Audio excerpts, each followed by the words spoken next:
எனக்கு அருமையானவர்களே, ஆண்டவராய் இயேசு கிறிஸ்துவின் இனிய நாமத்தில் உங்கள் ஒவ்வொருவருக்கும் என்னுடைய வாழ்த்துக்களை தெரிவிப்பதில் மகிழ்ச்சி அடைகிறேன். இந்த நாட்களில் ஒரு முக்கியமான செய்தியை நான் உங்களோடு பகிர்ந்து கொள்ள நான் ஆசைப்படுகிறேன். இந்த நாட்களில் கிறிஸ்தவர்கள் மத்தியில் இருக்கிறதான ஒரு பெரிய கேள்வி, கிறிஸ்தவர்கள் கிறிஸ்மஸ் கொண்டாடலாமா கொண்டாடக்கூடாதா? இரு சாரார் மத்தியில் நாம் வாழ்ந்து கொண்டிருக்கிறோம். ஒரு சாரார் கிறிஸ்மஸ் தவறானது, கிறிஸ்மஸை கொண்டாடக்கூடாது, அந்த நாள் அது கிறிஸ்துவின் பிறப்பு அல்ல என்று சொல்லுகிற ஒரு குழப்பத்திலே அங்கே இல்லாவிட்டால் வாதத்திலே இருக்கிறார்கள். இன்னொரு கிறிஸ்தவர்கள் வாதிடுகிற காரியம், இல்லை கிறிஸ்மஸ் கொண்டாடலாம், ஆகவே கிறிஸ்மஸுக்கு முக்கியத்துவம் கொடுத்து கிறிஸ்மஸை அவர்கள் இன்னும் மெருகூட்டி பல விடயங்களை உள்ளடக்கி கிறிஸ்மஸை சில வேளைகளிலே தவறாகவும் கொண்டாடுகிறதை நாம் பார்க்கிறோம். சரி, இந்த விடயத்தில் நம்ம கவனிக்கிறோம், கிறிஸ்தவத்தின் மத்தியில் பல குழப்பங்கள் இருந்து கொண்டே இருக்கிறது. காலத்தின் காலம் ஒரு சாராருக்கு இன்னொரு சாரார் எப்பொழுதும் விமர்சனங்களை சொல்லிக்கொண்டு குறைகளை பற்றி பேசிக்கொண்டே இருப்பார்கள். ஒரு சாரார் திருமணமே செய்யக்கூடாது, நம்ம பரலோகம் போக வேண்டும், அவை திருமணம் செய்து கொண்டு நம்ம ஊழியம் செய்யக்கூடாது, அப்படிப்பட்ட ஊழியத்தை தேவன் அங்கீகரிக்கவில்லை என்று சொல்லுகிற ஒரு சாரார். இன்னொரு சாரார், இல்லை ஒரு ஊழியனாய் இருக்கிறவன், ஒரு கண்காணியானவன், அவன் மனைவியை உடையவனாய் பிள்ளைகளை உடையவனாக அங்கே காணப்படலாம் என்று சொல்லி வாதிடுகிற இன்னொரு சாரார்.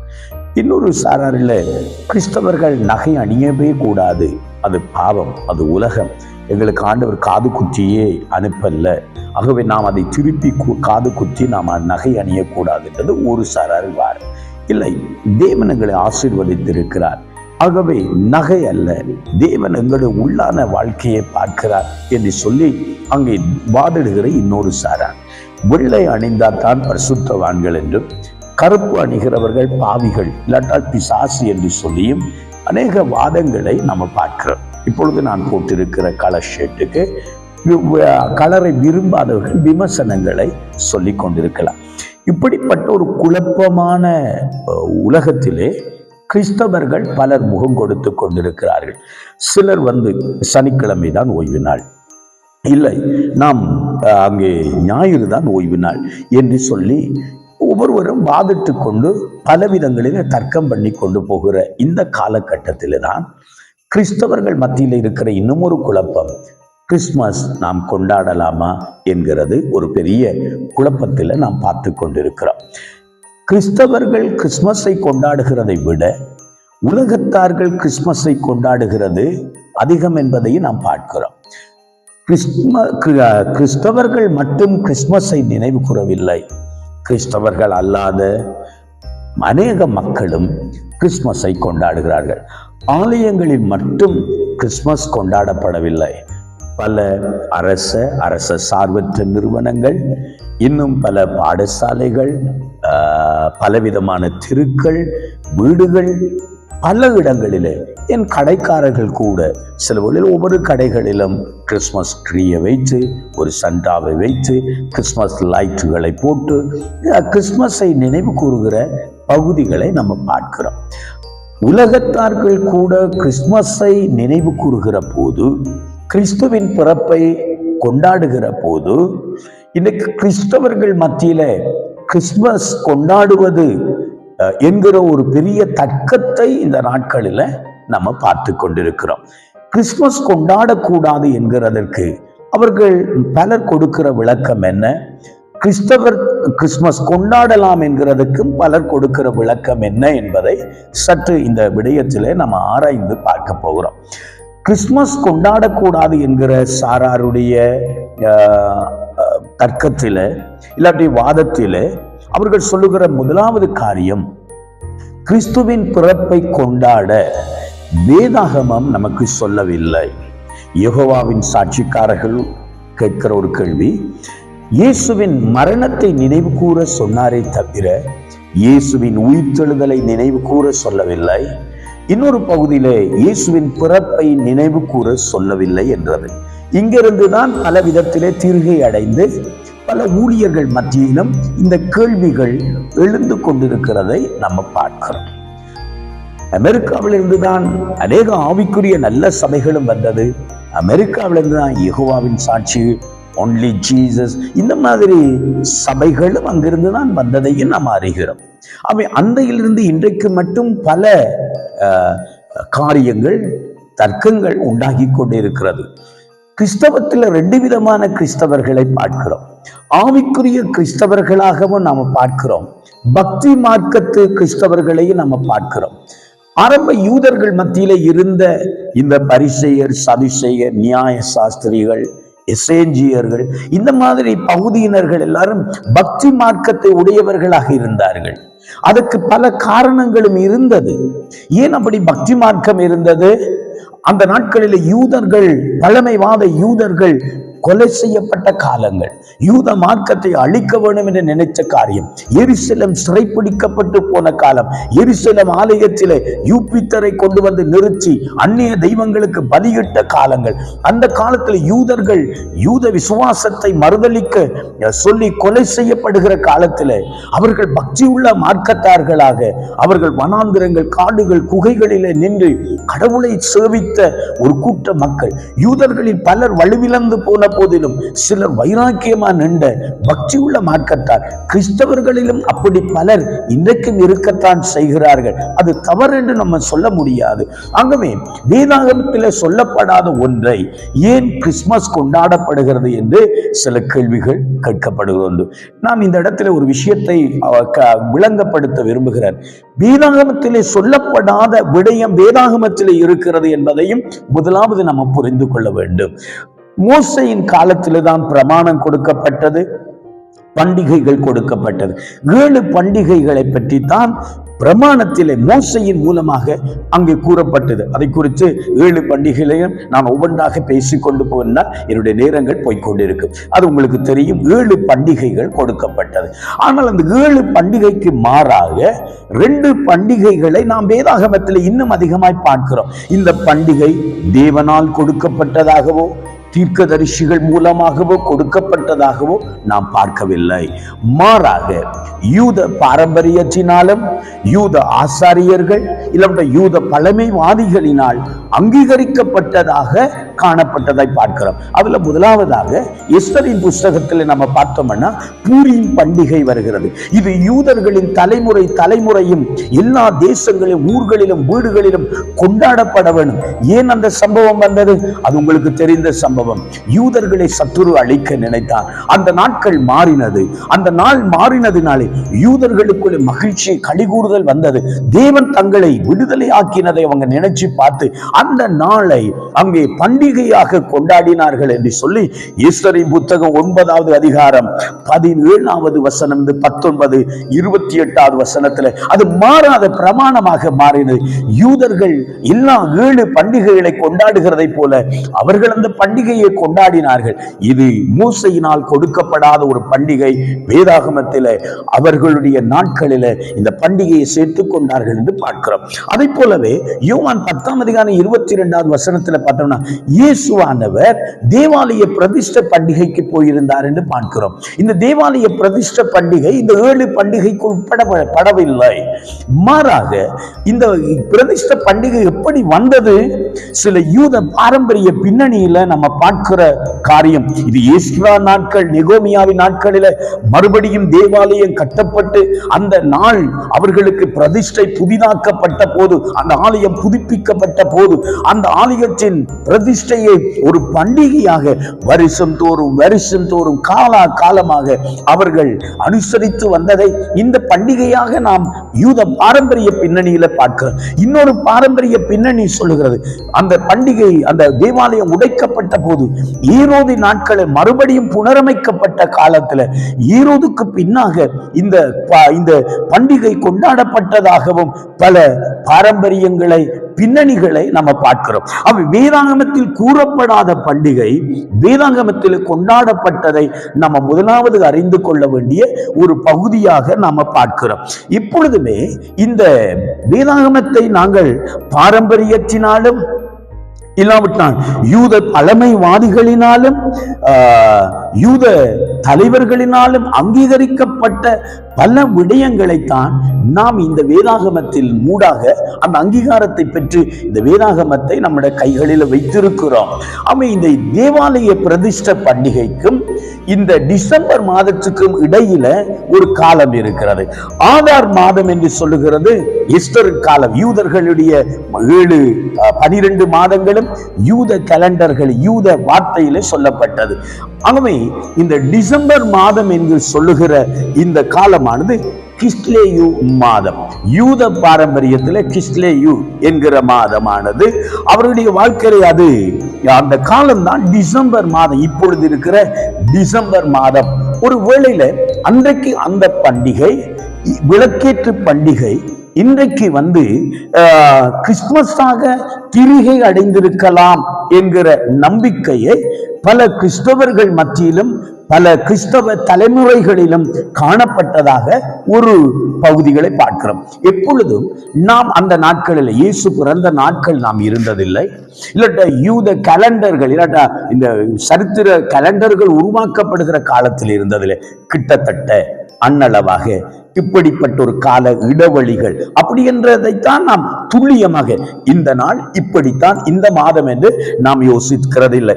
அங்கே முதலாவது அங்கு யூதர்களுடைய பாரம்பரியத்தினாலே யூதர்களுடைய நம்பிக்கையினாலே சில பண்டிகை வந்ததை போலவே ஒருவேளை கிறிஸ்துமஸும் கிறிஸ்தவ நம்பிக்கையில கிறிஸ்தவ பாரம்பரியத்தில வந்ததை நாம் இந்த கிறிஸ்துமஸாக பார்க்கக்கூடிய சில விடயங்களை பொதுவாக பார்க்கிறோம்.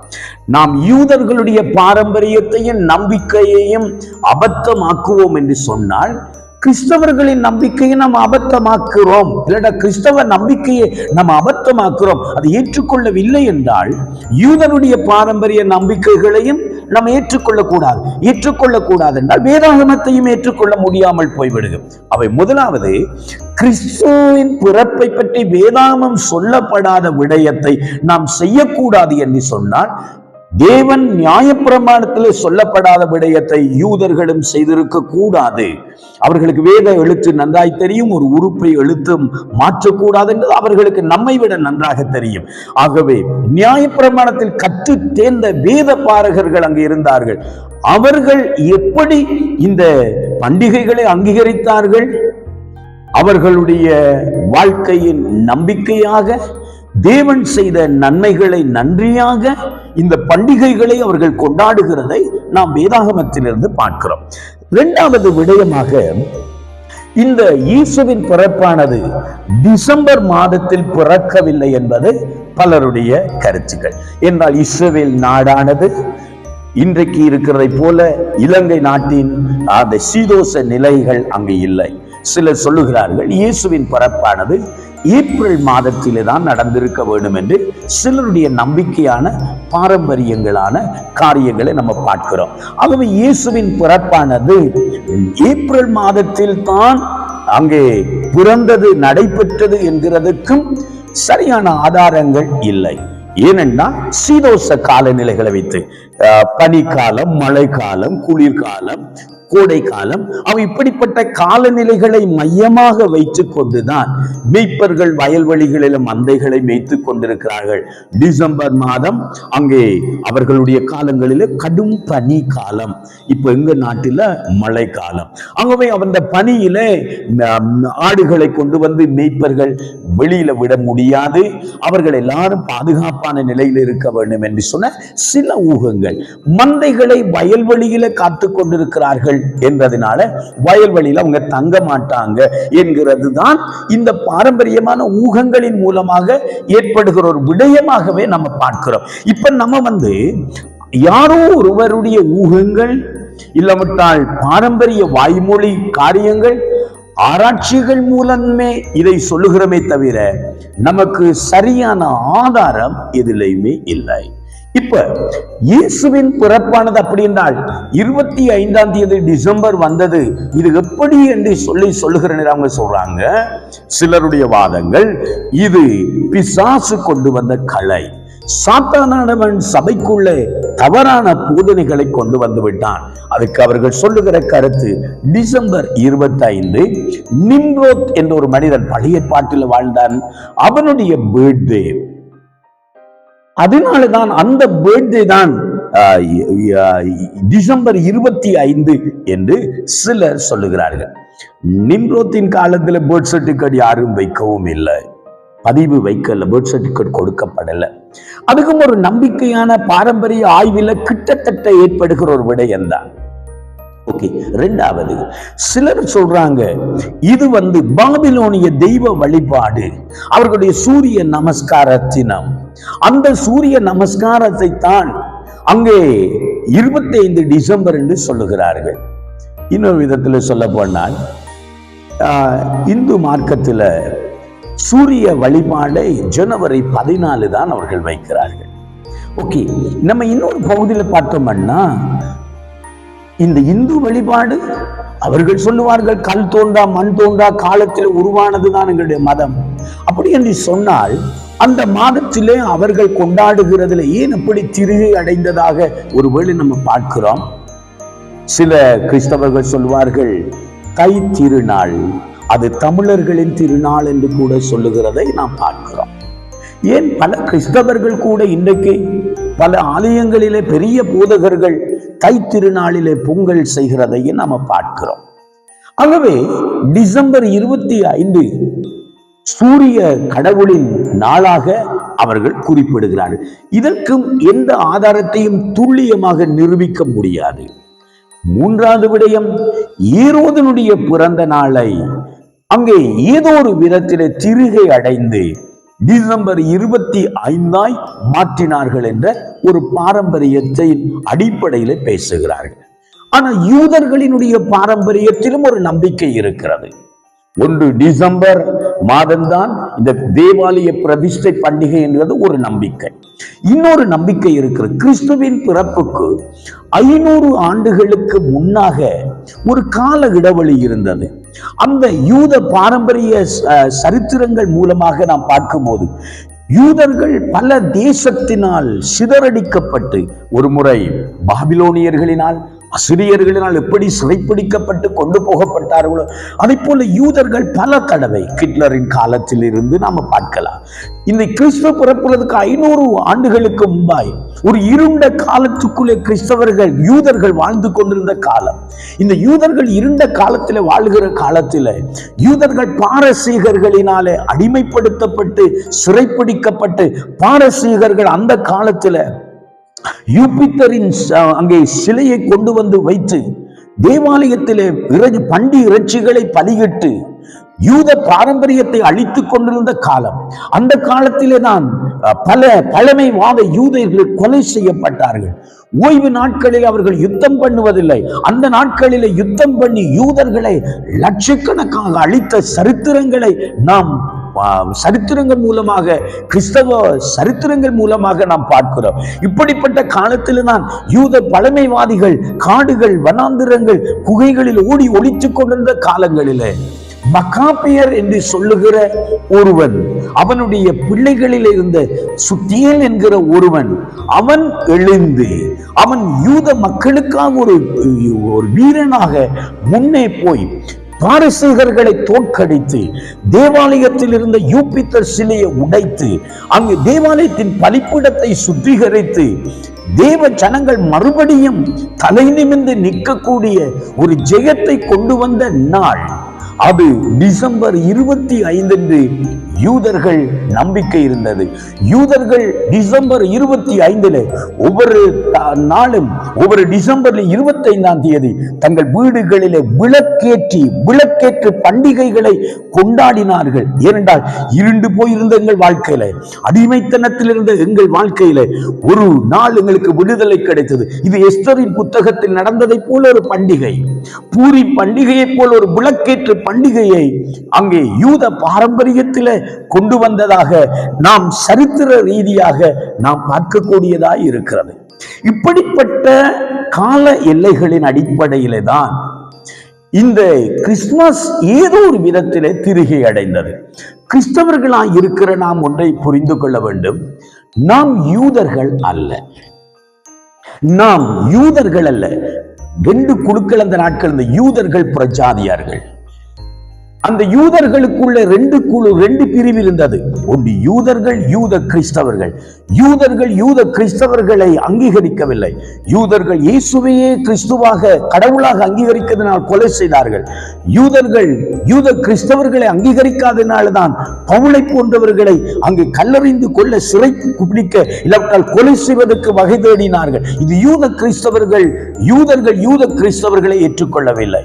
இன்னொரு பகுதியில யூதர்கள் புறஜாதியாரையும் ஏற்றுக்கொள்ளவில்லை. புறஜாதியார்கள் தீண்டா மக்களாக நினைத்தாங்க. அவர்கள் கிறிஸ்துவின் ராஜ்யத்துக்கு உட்பட முடியாது என்று நினைத்தார்கள். ஆனால் யூதர்களுக்கும் புறஜாதியார்களுக்கும் இடையில கிறிஸ்து சிலுவையிலே மரித்து இரு திறத்தாரையும் ஒன்றாக்கினார். இந்த யூதர்கள் யூத கிறிஸ்தவர்களை அங்கீகரிக்காததை போலவே யூத கிறிஸ்தவர்களில் பலர் புறஜாதியில இருந்து மனம் திரும்பின புறஜாதி கிறிஸ்தவர்களையும் அங்கீகரிப்பதிலே கஷ்டப்பட்டாங்க. அவர்கள் விருத்த சேதனம் செய்யப்பட வேண்டும், அவர்கள் மோசையின் பிரமாணத்தை கடைப்பிடிக்க வேண்டும் என்று சொன்ன போதுதான் அப்பொழுது இருந்த முற்பிதாக்கள், சபை பிதாக்கள் சொன்னார்கள், நாமளே அந்த அடிமைத்தனத்திலிருந்து தான் விடுதலை அடைந்தோம். நம்மளால் சுமக்க முடியாததை நாம் அவர்கள் மேல் பாரமாய் சுமத்தக்கூடாது என்று சொல்லி புறஜாதியர்களுக்கு அந்த நியாய பிரமாணத்துக்கு உட்பட்டு அவர்கள் விருத்த சேதனம் செய்வது, இந்த மாதிரி விடயங்களை தவிர்ப்பதற்கு புறஜாதி கிறிஸ்தவர்கள் 4 கட்டளைகளை கொடுக்கிறார்கள். 4 கட்டளைகள் உங்களுக்கு தெரிந்திருக்கலாம். ஒன்று சொல்லுகிறார்கள், விக்கிரக ஆராதனைக்கு விலகி இருக்க வேண்டும், நெருக்குண்டு செத்ததுக்கு விலகி இருக்க வேண்டும், இரத்தத்துக்கு விலகி இருக்கணும், வேசித்தனத்துக்கு விலகி இருக்கணும். இப்ப நம்ம எல்லாரும் யூதர்களும் அல்ல, யூத கிறிஸ்தவர்களும் அல்ல, நாம் புறஜாதியார்களும் அல்ல, புறஜாதி கிறிஸ்தவர்களாய் இருக்கிறோம். ஆனால் நமக்கு கிறிஸ்துவை அறிமுகப்படுத்தினவர்கள் யூதர்கள் அல்ல, யூத கிறிஸ்தவர்களும் அல்ல. நமக்கு கிறிஸ்தவத்தை அறிமுகப்படுத்தினவர்கள் ஐரோப்பியர்கள்.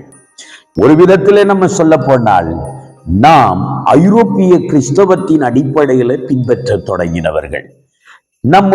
நாம் இப்பொழுது இலங்கை கிறிஸ்தவர்கள், இலங்கை தமிழ் கிறிஸ்தவர்களாய் நாம் இருக்கிறோம். சிங்களவர்கள் சிங்கள கிறிஸ்தவர்களாக வாழ்கிறார்கள். இஸ்லாமியர்கள் இஸ்லாமிய கிறிஸ்தவர்களாக வாழுகிறார்கள். இப்போது நாம் யூதர்களாகவே யூத கிறிஸ்தவத்திலே கடைப்பிடிக்கிறவர்கள் அல்ல.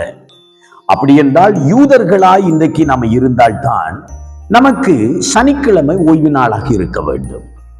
ஏன் நம்ம ஞாயிற்றுக்கிழமை ஓய்வு நாளை செய்கிறோம்? நம்முடைய ஐரோப்பிய பின்னணியில நாம் வந்ததினால ஐரோப்பாவிலே ஞாயிறு தினமே அவர்களுடைய ஓய்வு நாளாகவும் லீவு நாளாகவும் அவர்கள் எடுத்துக்கொண்டதினால் அந்த பின்னணியில வந்த நாங்கள் ஐரோப்பிய கிறிஸ்தவத்தை பின்பற்றின நாம் கிறிஸ்துவின் பிறப்பு இந்த ஓய்வு, அதாவது ஓய்வு நாளை அங்கே நாம் ஞாயிறாக எடுத்துக்கொள்கிறோம். இதே இஸ்லாமிய கிறிஸ்தவர்கள் ஒரு வேளையில அரபு நாடுகளில மனம் திரும்பினவர்கள், அவர்கள் வெள்ளிக்கிழமையை ஓய்வு நாளாக எடுத்துக் கொள்ளுகிறார்கள். அவர்கள் ஓய்வு நாளை எந்த நாளில் எடுக்கிறார்கள் என்பது அல்ல, கிறிஸ்துவின் கட்டளைகளை எப்படி கை கொள்ளுகிறார்கள் என்பதுதான் முக்கியம். நாட்கள் முக்கியமல்ல, மாதங்கள் முக்கியமல்ல, சமயங்கள் முக்கியமல்ல, அவருடைய உள்ளான நோக்கம் மிகவும் முக்கியமாக இருக்கிறது. நாம் இன்றைக்கு இலங்கையில இருந்து கொண்டு, இலங்கை தமிழ் கிறிஸ்தவனாய் இருந்து கொண்டு நான் யூத முறைமையில வாழவே முடியாது. நான் ஒரு வேளையில அரபு நாட்டுக்கு வேலைக்கு போனால் நான் அங்கு சனிக்கிழமை லீவு கிடைத்தால் என்னுடைய கம்பெனியில லீவு கொடுக்க மாட்டாங்க. அங்கே இருக்கிற சபைகள் வெள்ளிக்கிழமையிலே சபை கூடி வருதலை செய்கிறதை நாம பார்க்கிறோம். இந்த காலத்தை நம்ம புரிந்து கொள்ள வேண்டிய ஒரு காரியத்தை நாம் பார்க்கிறோம். 1 கொரிந்தியர் புஸ்தகம் 10வது அதிகாரம் 31வது வசனம் படி சொல்லுகிறது, நீங்கள் புசித்தாலும் குடித்தாலும் எதை செய்தாலும் எல்லாவற்றையும் தேவனுடைய மகிமைக்கென்று செய்யுங்கள். நீங்கள் எதை செய்தாலும் கர்த்தருடைய மகிமைக்கென்று செய்யுங்கள். நான் என் சுய பிரயோஜனத்தை தேடாமல் அநேகருடைய பிரயோஜனத்தை தேடி அவர்கள் ரட்சிக்கும்படிக்கு எவ்விதத்திலும் எல்லாருக்கும் பிரியமாய் நடந்து கொண்டு போற போல. அப்படின்னா பவுல் உலகத்தோடு ஒத்த வேஷம் தரித்துட்டார் நினைக்கிறீங்களா? பவுல் எல்லாருக்கும் எல்லாமான் என்று சொன்னால் அவர் அங்கே தேவனுடைய நியாய பிரமாணத்தை, நீதியை விட்டு விலகிவிட்டார் என்று சொல்லக்கூடுமோ? இல்லை. அவர் சொல்லுகிறார், தேவனுடைய நாம மகிமைக்கென்று சொல்லி, தேவனுடைய பக்தி விருத்திக்கென்று சொல்லி நான் சிலரை செய்கிறேன். நான் ஒருவனுக்கு அடிமை இல்லை, ஆனாலும் சிலரை ஆதாயப்படுத்திக் கொள்ள. அடுத்த வசனம் சொல்லுது, யூதருக்கும் கிரேக்கருக்கும் தேவனுடைய சபைக்கும் நீங்களும் இடர அற்றவர்களாயிருங்கள். இன்னைக்கு உலகத்து மக்கள் மத்தியில நாம் ஒரு சாரார் சில வேளைகளில் கிறிஸ்துமஸ் பிசாசி நாள் என்று சொன்னால் இந்த உலகத்துக்கு நாம் கொடுக்கிறதான நற்செய்தி என்ன? இந்த உலகத்துக்கு கிறிஸ்துவை கொடுக்கிறதான பதில் என்ன? நாம் உலகத்து மக்களுக்கு இடரலை உண்டாக்குறவர்களாய் காணப்படக்கூடாது. இன்றைக்கு நமக்கு இருக்கிறதான உபதேச நம்பிக்கைகள், கோட்பாடுகள் உங்களுக்குள்ளே அது உருவாக்கி கொள்ளுங்கள். அது உங்களை பலப்படுத்தட்டும். இன்னொருவருக்கு இடரலை கொடுக்க கூடாது. இதை குறித்து இன்னும் கொஞ்சம் வேதாகமத்தில் நம்ம கவனிக்கிறோம். ரோமர் புஸ்தகம் 14வது அதிகாரத்தின் பக்கமாய் நம்ம எடுத்துக்கொள்வோமா இருந்தால், பவுல் அப்போஸ்தலன் இதை குறித்து அதிகமாய் பேசுகிற போது சொல்லுகிறார், நீங்கள் புசித்தாலும் குடித்தாலும், நீங்கள் புசித்தாலும் குடித்தாலும் எதையும் கர்த்தருடைய மகிமைக்கென்றே செய்ய வேண்டும். சரி, இப்போது சொல்லுகிறார், புசிக்கிறவன் புசியாதவனை அற்பமாய் எண்ணாதிருக்கட்டும். புசியாதவன் புசிக்கிறவனை குற்றவாளியாக தீர்க்காதிருக்க கடவன். என்ன, தேவன் தான் நியாயாதிபதி. ஒரு வேளையில நான் செருப்பில்லாமல் நடந்தான் பரிசுத்தம் என்று நினைப்போமா இருந்தால், நீ செருப்பில்லாமல் நடந்து போ, அப்படி நினைக்கிற உண்டு. இன்றைக்கு நம்ம பார்க்கிறோம், கிறிஸ்தவத்தில வெள்ளை அங்கிதான் தரிக்க வேண்டும். வெள்ளை அங்கி நீ தரித்துக் கொள்ளலாம்.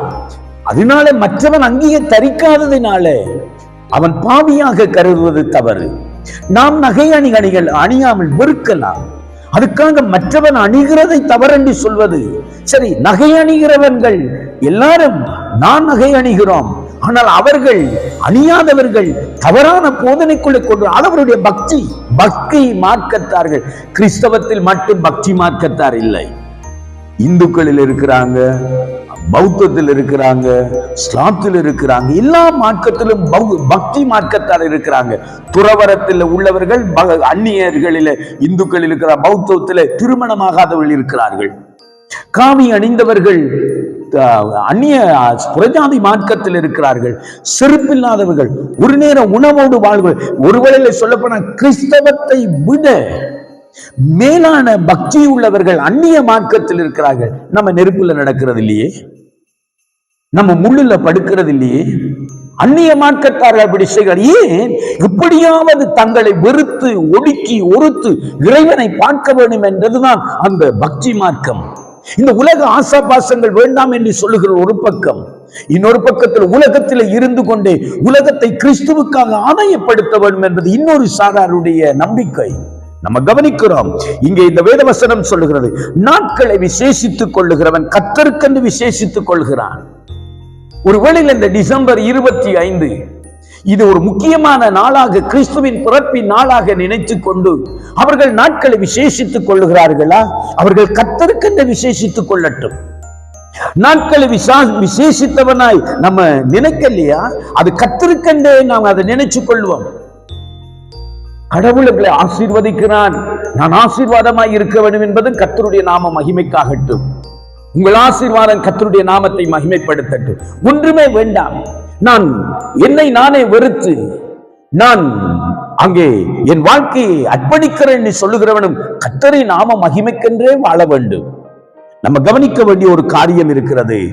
நம்ம எதை செய்தாலும் கர்த்தருடைய நாம மகிமைக்காக செய்ய வேண்டும். நான் ஒன்றை அறிவேன், இந்த நாட்களில் கிறிஸ்தவர்கள் மத்தியில இந்த நாட்களில் எத்தனையோ பேர் இந்த நாளை ஆதாயப்படுத்திக் கொள்கிறது உண்டு. இந்த நாட்களில் எத்தனையோ பேர் தெரு தெருவாக, இது அவர்களுக்கு கிடைக்கப்பட்ட சந்தர்ப்பம், கிடைக்கப்பட்ட ஸ்லாக்கியம். நான் இன்னொரு நாளிலே போய் இந்த செய்தியை, கிறிஸ்துமஸின் செய்தியை பேச முடியாது. தெருக்களிலே நின்று நான் கிறிஸ்துவின் செய்தியை பேச முடியாது. ஆனால் இந்த நாட்களில் உலகமே தங்கள் வழியை திறந்து கொடுக்கிற போது சபைகள், ஊழியர்கள் இரவு பகலாக, தெரு தெருவாக, வீடு வீடாக, சந்தி சந்தியாக, காடு மேடாக சென்று கிறிஸ்துவின் அன்பை இல்லாட்டி கிறிஸ்துவின் செய்தியை, நற்செய்தியை பிரசங்கிக்கிறதுக்கு ஒரு சந்தர்ப்பமாக அவர்கள் பயன்படுத்துகிறார் என்றால் அவர்களுக்கு கிறிஸ்துமஸ் அர்த்தம் உள்ளதாகவே இருக்கிறது. இந்த நாட்கள் நான் அறிவேன், கிறிஸ்துமஸ் நாட்கள் எனக்கு ஸ்டேஜ் அவங்களே போட்டு கொடுக்குறாங்க. வாங்க பாஸ்டர், ஸ்கூல்ல பேசுங்க.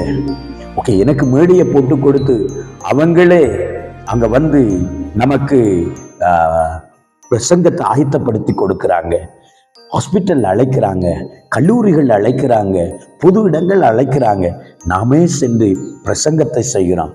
நாம் சொல்வேன், இந்த கிறிஸ்துமஸ் தினத்தை கொண்டாடுகாத மக்கள் ஒரு பக்கத்தில் இருந்தாலும் கொண்டாடுகிற மக்கள் நீங்கள் அதை அர்த்தத்தோடு செய்வீர்களாயிருந்தால் இதுதான் உண்மையான கிறிஸ்துவின் பிறப்பை உலகத்துக்கு எடுத்து சொல்லுகிறதாகவும் எடுத்து காட்டுகிறதாகவும் இருக்கிறது. ஆகவே கிறிஸ்தவர்களாயிருக்கிற நாம் எதை குறித்தும் கலக்கம் அடையவோ குழப்பம் அடையவோ தேவையில்லை. நீங்கள் எதை செய்தாலும் கர்த்தருடைய நாம மகிமைக்கென்று செய்யுங்கள். கர்த்தர் உங்களை ஆசீர்வதிப்பார். God bless you.